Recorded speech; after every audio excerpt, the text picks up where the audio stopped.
Hello and welcome to Noob Gardening. So, planting 101. Now this is really basic stuff here. How do you plant a plant? Well, I always like to think of a couple of things whenever I'm planting a plant. First, I think of Eric Cantona. Not that I'm a Man U fan. God, I hate those Reds. Wrong Reds. Liverpool all the way for me. But and not thinking that it's going to kick me in the face, although some plants have kicked me in the face a couple of times. I'm thinking more about this.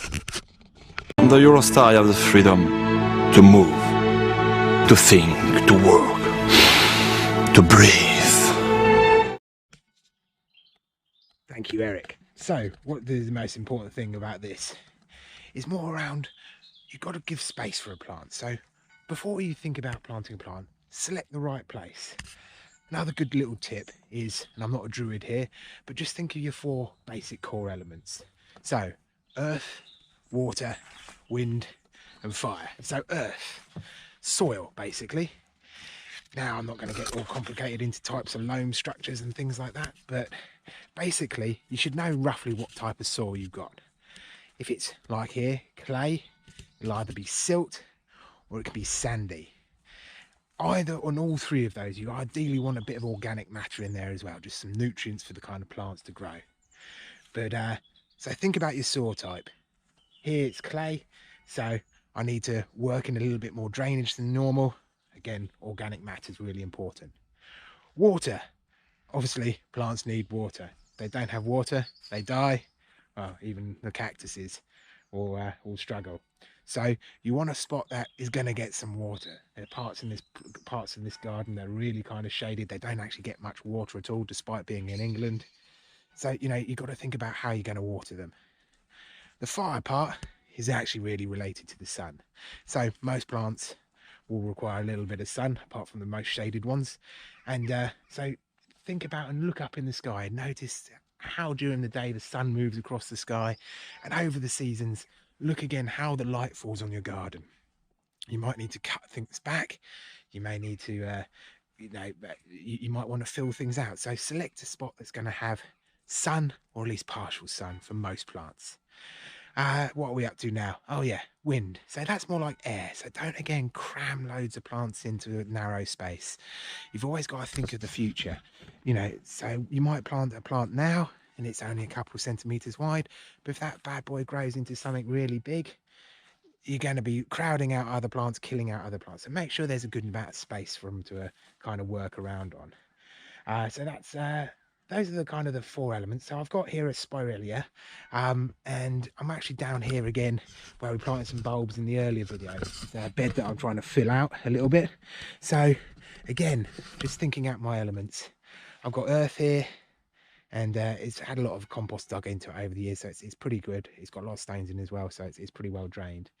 Water, it is pretty shaded. I've got kind of a massive eucalyptus tree up there and some trees as well, but actually the way that the sun kind of spreads across the garden, it actually does get a reasonable amount of sunlight down here. Water, again, I've got a big old conifer here, dusty old things they are, and so it will shade it a little bit, so I'm just going to have to think about watering it out throughout the year. And air, well, you know, this space has got a nice bit of air as well, so I've selected a spot here which I'm going to stick that in. Now obviously I'm not done there, I'm actually going to have to dig it out. Now a little tip about when you're digging a hole: don't dig a hole just to fit the pot in or the plant in on its own. You want it deep enough so that it actually goes in. You don't want the kind of the top of where the comes in the pot to be above the soil level. Similarly, you don't want it way too deep. You don't want it way too below the soil level, because then you'll get potentially a bit of rot going in there. So roughly, I always tend to try and dig a hole twice the size of the actual plant, and then fill it in and around compost around it, just so that it's got its best chance of establishing a good root ball, and then it's got a good chance of surviving. So I'm gonna get to digging this out. Hope you enjoy. Like and subscribe.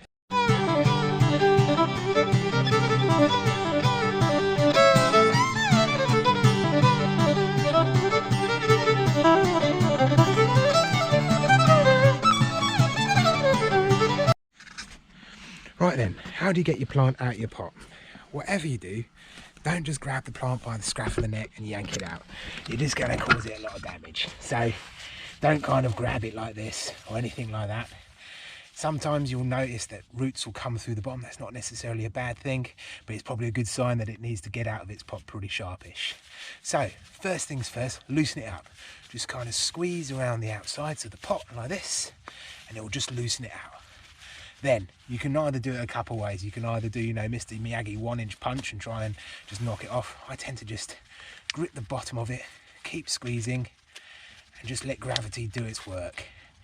And then it will come out of your pot nice and easy. I mean, look at this. This is really needs a bigger pot because it's really overgrown. But so don't just yank it out. Really ease it out of your pot as quickly as possible, easy as possible.